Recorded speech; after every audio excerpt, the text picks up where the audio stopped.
আমি কি দুইটা আমল শিখিয়ে দিব, যে দুইটা আমল আপনাকে জাহান্নাম থেকে বাঁচাবে? ছোট্ট ছোট্ট আমল, সকাল এবং সন্ধ্যায় 7 বার পড়তে হবে আল্লাহুম্মা আজিরনি মিনান নার, আল্লাহুম্মা আজিরনি মিনান নার, আল্লাহুম্মা আজিরনি মিনান নার। এভাবে 7 বার, সকালে 7 বার, সন্ধ্যায় 7 বার। আপনাকে রিজিক নিয়ে এত পেরেশান হওয়া যাবে না।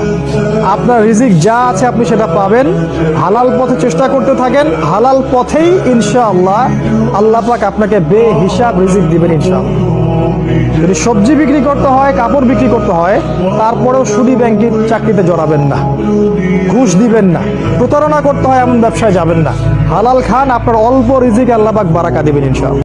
সবর মানে এটা নয় যে আমি পরিস্থিতি পরিবর্তনের অপেক্ষায় বসে আছি, এখন খারাপ সময় চলছে, একসময় ভালো সময় আসবে, আমি ভালো হয়ে যাব, এটার নাম সবর নয়।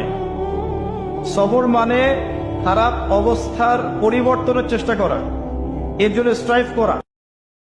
রাতের বেলা শোয়ার আগে পড়বেন 33 বার সুবহানাল্লাহ, 33 বার আলহামদুলিল্লাহ এবং 34 বার আল্লাহু আকবার। আল্লাহর পক্ষ থেকে আপনার শরীরে শক্তি আসবে।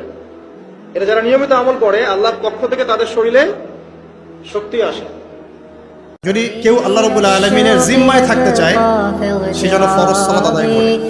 যদি ফরজ সালাত ছেড়ে দেয়, সে ব্যক্তি আল্লাহ পাকের জিম্মা থেকে মুক্ত হয়ে যায়, ফাকাত বারিয়াত। আল্লাহ পাকের যে জিম্মা, নিরাপত্তা, এখান থেকে সে মুক্ত হয়ে গেল যদি সে ফরজ সালাত ছেড়ে দেয়। বিপদ আপদ যদি চলে আসে, দোয়া ইউনুস পড়বো, বলবো লা ইলাহা ইল্লা আনতা সুবহানাকা ইন্নী কুনতু মিনাজ জালিমিন। আল্লাহ পাক যে কোনো বিপদ দূর করে দিবেন ইনশাআল্লাহ।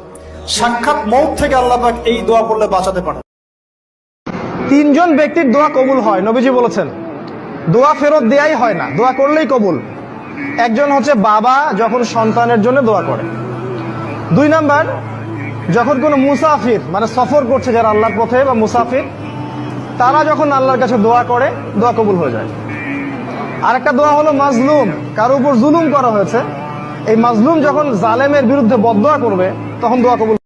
আল্লাহ কত মায়া দিয়ে তার নবীকে বলছেন যে তোমার আল্লাহ তোমাকে ছেড়েও দেন নাই, তোমার আল্লাহ তোমাকে ছেড়ে দেন নাই।